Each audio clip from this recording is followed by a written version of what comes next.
Welcome to the Wisdom Lifestyle Money Show. I'm your host, Scott Dillingham. The show is designed to help Canadians invest better in Canada and the United States. We specialize in mortgage financing and education in both countries. Discover how you can become a better investor and access the financing you need. Welcome to the Wisdom Lifestyle Money Show. I'm your host, Scott Dillingham. And today I have an awesome guest, Derek Wormsbecker. He is a mortgage agent who is actually on our team. But what's so unique and really cool about him that I wanted to bring forward was that he lives in Canada, but he also invests in the States, which I think is super important because a lot of our investor clients are wanting to do this. It's been an awesome topic that we've been talking about time and time again, but Derek's done it. So welcome, Derek. Yeah, thanks for having me. Long time no Yeah, see. yeah, you're welcome. Absolutely. So, Derek, how did this all start? What made you decide, this is where I want to be, and then you invested there? Going back to the beginning, when my wife and I bought our first house, and then our family was growing, we needed to buy the next house, just had an idea. What if we kept our townhouse and we rented it out? Yeah, so that's kind of how it all started. We kept our original townhouse.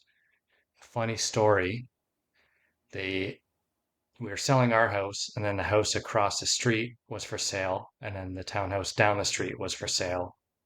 So I thought, why don't we use their foot traffic and list it privately? So back Mhm. in the day, if you remember Property Guys, we Yeah, listed I it with do. Property Guys, and and he told me like they would help you with tips on how to deal with realtors, right? Because realtors want their commission, and Property Guys doesn't typically pay. So he said if they lowball your with an offer, just tell them every dollar off the sale price is coming out of your commission. So anyway, that was a good experience, like talking to realtors and trying to get bullied around. So anyway, we that was tough, right? Trying to deal with deal realtors. So that's when we were just like, okay, what if we just keep it and rent it? So it just that was the start of it, and 3 years later, we got the next one. And yeah, it all went from there. That's awesome. But why the States though, right? So you're doing this in Canada and you're growing, but what attracted you to change countries? Yeah, last last year we had a tenant give us notice that they were leaving. So we're like, okay, we can increase the rent a little bit, cover our costs because we were in variable at that time. So we were eating it a little bit. So it was like, okay, can we increase the costs? Okay, sure. What if we sell it? What would that look like? And then my wife and I agreed, yeah, you know what? Let's sell it, pay off some debt, and then we'll see what happens next. So we sold it. It sold for over asking. It was a good sale. Everything worked out fine. But then I was like, okay, what am I doing next? And I've done private lending a little bit. And I was like, okay, maybe I'll go a little more aggressive into private lending. And then I've been following Irwin for a while, and that's when he started promoting Share. So I joined one of Share's workshops, and I was like, wow, this is perfect. This is perfect timing. These guys will walk you through the process and literally hold your hand and help you through every step. And it was just perfect timing. Met them at the right time, and I just had a meeting with Andrew, and it all sounded good. And I was like, okay, let's do it. Let's pull the trigger. That's awesome. And what state did you purchase in? We were originally looking in Atlanta, Georgia, and around that area. Some of the numbers weren't looking as good as I was hoping. And because it was my first deal with Share, like there's a bit of a feeling out process with them too, right? So Yep. I had a general idea of what Atlanta, Georgia was like, but obviously their team and Dimitri has a wealth of knowledge on, where it's best to invest. So we looked at and we put some offers, we didn't get them, and then all of a sudden Dimitri sent me this listing in Arkansas. and it was brand new construction house, and the price was amazing. The house was 176,000 US for a Wow. brand new construction house. He Wow. sent me that, and I was like, well, I don't know anything about Arkansas. And he sent me a little bit about it. I did my own little, Google research as much as you can. But yeah, I just put my faith and trust in Cher and Dimitri, and yeah, we went ahead with that purchase in Arkansas. That's awesome. No, that's so cool. And where can you really find a new construction house that cheap? Like in Canada, I don't even know if that's even possible, to be honest. Ex- I know you can buy houses that cheap in certain markets, but I don't think new construction. No, and yeah, the builder even gave us a 1 year warranty on the house as well. So it's That's really good. incredible. That's incredible. So now you've been investing in the States for some time, right? Because you closed on the house and you're collecting rent and stuff. So how's it going? Was there any hiccups or challenges or things that you didn't know that you came across that you got past or That's the thing, right? Like I have no idea. Like when I okay. was starting, I have no idea what I'm doing. And here comes Share, and they're just like, "Here, give me your hand and I'll take you along." And that's literally what happened, Everything from entity creation to my bank account to, submitting the offers and booking the home inspection. They took care of everything. I it was you know, to do that amount of research on my own, to research the state. And then, okay, once I find the state, okay, now I need to find a realtor I can trust and a property manager I can trust. And then, okay, who's going to do the home inspection? Are they at arm's length? Can I trust this person? How much time would that take me, to really feel comfortable? And, I feel like I'm promoting share here, but like they are I don't know how long it would have taken me to do it without share. Yeah, like it was a good experience. That's awesome. So as an investor and a mortgage agent, right? In both countries for well in the States obviously and investment properties focused, but would you okay, let's say you're buying your next property. Where would you want to buy it? In US or Canada? The answer is obvious for me. I'm definitely buying in the US 100%. Like my other rental, the tenants let me know they're moving out this year, and I've already made up my mind.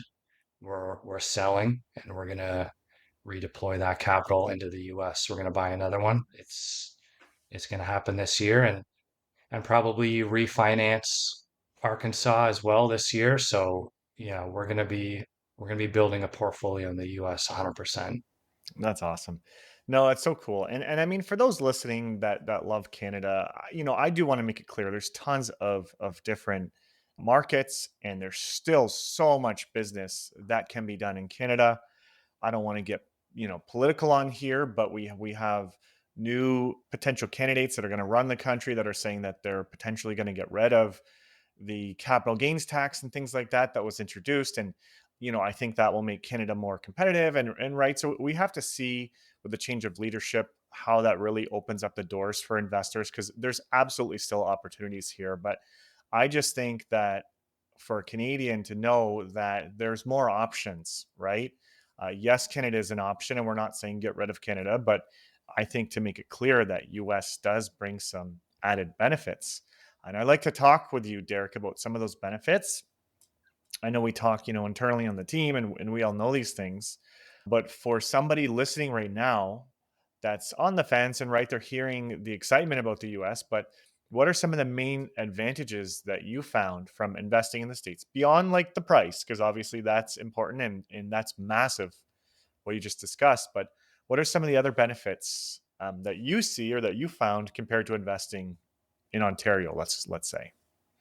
Yeah, the first and obvious one is here in Ontario, we have the LTV, and you see a lot of stories about tenants not paying or destroying the property, and you know, there's no repercussions for them and they just get away with it. It's totally different in the US where the laws are more in the landlord's favor.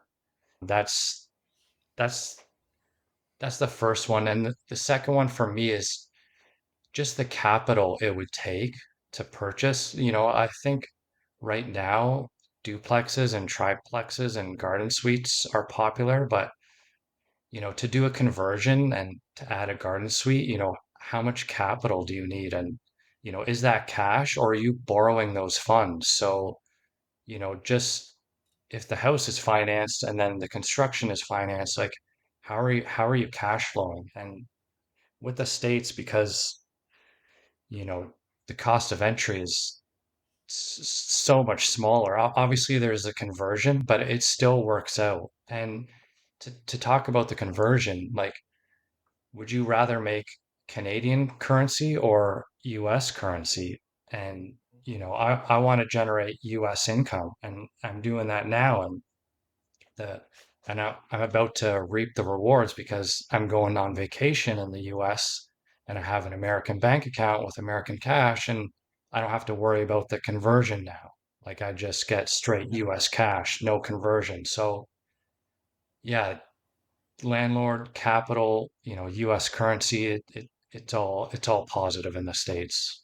No, absolutely. That's awesome. Yeah, you touched on all the major points. I think there's one more that I hear as well, and that is rent control, right? You have to be competitive. You can't just raise your rent to any amount that you want in the states, and your tenant is just going to pay it, right? They're going to move out if you're doing it stupidly. But like for an example, right after COVID, when all the rates skyrocketed, I have a property that had good cash flow before that I'm losing. I mean, the loss is smaller because the rates are coming down now, but now it's like $700 a month that I'm losing, and I can't increase the rent because of rent control, right? We're in the States. If the expenses increase, which they don't, because you get a 130-year mortgage, I mean, your property taxes, maintenance, property management, that stuff's going to increase, but your mortgage amount actually stays the same unless you refinance. So that's another benefit. But the fact that if the expenses did go up, you don't have that control in Canada to raise it in Yeah, I certain don't think their provinces. their property taxes are going up like they are in Hamilton and the GTA, 9, 10% around here. So big No, difference.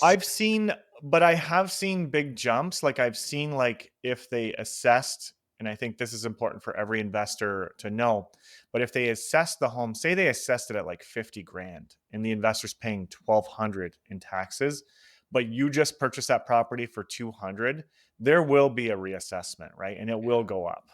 And so that's the thing, because certain states, it's been 7 to 10 years since the taxes have been reassessed. So, I mean, good news is, right? If you owned a property 7 or 10 years ago, that means your taxes really haven't changed, right? But the bad news is when you buy, right? They see that. So I have seen it where it's went up because it caught up to what the actual value of the property is. But beyond that, you are right in the sense that they don't raise like they do so much over here. So it's just altogether different. And you mentioned Arkansas. I'm very positive, and correct me if I'm wrong, but I'm very positive that Arkansas is one of the states that if the tenant does not pay the rent, it's actually a felony and they can go to jail, like jail. Yeah. So I didn't know that when I did my initial research about Arkansas. And then Erwin and I were doing a webinar, and we were promoting my property with Share. And then someone in the chat mentioned that in the chat. Is it true you can go to jail? And I laughed it off, but then I did a little bit of Googling and Chat GPT search, and it turns out it is true. It seems like it's the only state in the US where you can be criminally charged and convicted for not paying your rent. Yeah, Which is crazy, but it's awesome too. No, that's funny. crazy. So Yeah. awesome. So your tenants are going to move out this year. They're going to sell the property, redeploy capital to the states. Are there any other states that you're looking for, or would you still consider just Arkansas? Yeah, from what I'm seeing from our clients, Michigan and Ohio is really popular right now with the prices there. They're really they're really competitive. So, I'm gonna look at Ohio, but I'm open to anything. I'll have another chat with Share and see what ask them what they're seeing. I haven't done much research yet, but even Chris on our team, I want to chat with him because Yeah. he's been doing it for a while. So, I got a little bit of research to do and some people to talk to, but I know I'm going to be investing in the States. I just need to take some time to look at where.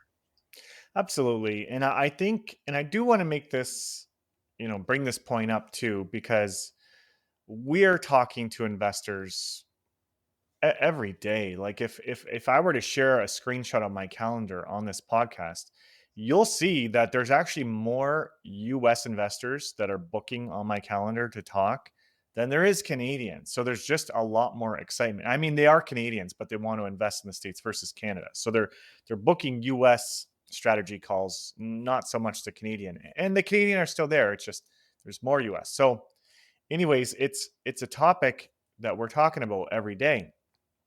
And one of the things that I think that I want to call out for some of the smaller priced properties like in Ohio, like you mentioned, there's other states as well, but when you do go after the really really small properties, just know that the rates are going to be higher. They're not going to be super competitive for two reasons. One is the loan amount is so small. So over there, they reward you with better pricing based on a larger size loan. Okay, so keep that in mind. And then, secondly, there are certain parts of Ohio and other states where the law is, and I think Ohio specifically is the loan amount under 110,000. I was looking this up for a client yesterday. It said if the loan amount is under 110, you're supposed to get an open loan over there. Where if it's over that, you can get just a normal loan. So if you get an open loan, that also raises your interest rate, just like it does in Canada.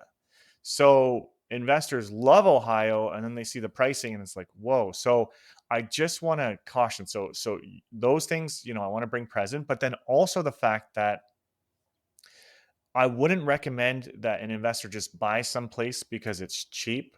That you want to look at the market fundamentals, right? You want to see what's going on there. Is there development? Is there new employment opportunities? Is there, facilities opening? So, for an example, right, everybody's talking about Ohio, and I'm looking in the area, and I discover that Google is opening a massive plant that's already starting construction in Indiana. So I'm like, oh, that's cool. And then I start looking at the town in Indiana that it's going to, and it's like there's lots of stuff happening there. So like that's a key metric for me that I was attracted to. So it makes me want to invest, in this area of Indiana. So like look for those things is what I want to say to the investor, right? Look for that because there's challenges, right? And I know Intel talked about opening up in Ohio, but I believe currently like that's kind of on the back burner and it might not actually happen. So you do want to be careful too, right? And you want to look for more than one investment opportunity or growth in that area. But I want to turn this back to you. I wanted to educate, but also I want to turn this back to you. So you're doing mortgage financing for the investors in the States. What are some caveats or things that an investor should be aware of or cautious of or be aware of as they get the mortgage financing? Yeah, the main difference for the lenders in the US for Canadian investors is we don't look at the Canadians' credit score or Mhm. their bank statements or their income. It's all based on, does the property cash flow cover the expenses, the mortgage, the taxes, the insurance. So that's the first thing. We don't need to submit your application with all your T4s and all your bank statements. Obviously, we do require, your ID and stuff like that, and they will check some, like you are a real person, right? Obviously. So Mhm. other than that, it's just organizing your documents. Do you have all your LLC documents in hand? Do you have all your LP documents, whatever your corp structure is? Do you have all your documents ready to go? The quicker we have your documents in line and set up and ready to submit to the lender, the quicker we have financing, quicker to close. Yeah. Absolutely. And for those, I know I mentioned this in a previous episode, but we have the instant entity program set up where we already have entities set up and they can be assigned to you in as quick as 2 hours. And I'm going to say business hours. So that's there too. If you find something that's like a quick rush. But now, Derek, I know we talk about it sometimes, but how many lenders? I mean, not how we use, but in the States, how many lenders do we have access to? I haven't seen them all, but I know you've mentioned hundreds and even thousands sometimes. Yeah. So there's too many to choose from. That's right. There's over 4,500. Yeah. So one of the things that I know that we do is we'll price out the loan for the investor, right? I know you do that all day long. But when an investor, as soon as an investor finds the property, then we do shop more deeply, right, to help them to save. Now, Derek, what would be some of, because another question I get is what's the benefit of going with you guys over a local US mortgage broker? So what would you say to that? That's a question I hear all the time. There's a few things. Like for one, like for me personally, I invest in the States, so I know what it's like. I know the process. And so if you were call a broker in the US and say, "Hey, I'm Canadian, I need to get a loan," and he might say, "You're from Canada? I've never done this before. I don't think we can do this, right?" But for us, this is our specialty. We we know who the lenders are that will work with Canadians. So that's one of the main differences. And they those lenders, send us promotions and send us emails and about all the offerings they have to offer for what they call foreign nationals. So we're in constant contact with these lenders who have specific programs for non-US citizens, for Canadians and for anybody abroad, really. Yep, you nailed it. That's exactly it. That's honestly the exact same answer I give to clients too, because it's very true. And even if they have a lender, right? Even if they do, they're not going to have that many because their clientele is Americans. That's who they're used to working with, right? Where all of ours support the Canadian foreign nationals. And then on the flip side, right, we might not have the same benefits to a US citizen that they would. And maybe not, right? Because we have so many lenders that maybe we do have, an aggressive stance, but I would think that they would know a lot more, especially the homeowner deals and stuff like that, because that's not what we're doing, right? We're doing the investment properties. So yeah, it just makes a huge difference. So no, that's awesome. So I know for a fact for everyone here listening that Derek, this is why we wanted to work with Derek and hire him because not only is he an investor in Canada, he's one in the States and he provides the financing. And that's super important for our team is that we have these experts. So I encourage anybody that's listening to this, if you want to move forward, to reach out to Derek. I am available to speak to, but I'm just going to refer you to Derek in the end, anyways, because he's the one that processes the loans. So, it's easier sometimes just to go straight to the source. So, Derek, how do people reach out to you? We will put your calendar link in the show notes, but do you have any specific ways or methods that you want them to reach out to you? Yeah, put my contact info in the show notes. And then if you're at the gym right now or you're driving in your car and you need to just remember my name, Derek Wormsbecker, Google it, and you'll find a bunch of my information there. And also check out my website, derekworm.com, and you can book a call with me there too. Awesome. Well, thanks so much, Derek. I'm glad to have you on here, and I think it's such a value add to have you as part of the team because again, you're doing it, which is what I love. So thanks for joining. Yeah, pleasure to be here. Thanks, Scott. No worries. Take care. Okay, see ya. If you're serious about investing and you want to take it to the next level with the least amount of time and mistakes, then you're going to want to sign up for our Real Estate Investor Hub. Visit investorhub.lendcity.ca or check the show notes for the sign up link. Inside, you'll have access to real estate investing courses, networking opportunities, webinars, featuring industry professionals as well as dedicated chat channels to share and get access to unique properties. I look forward to seeing you there.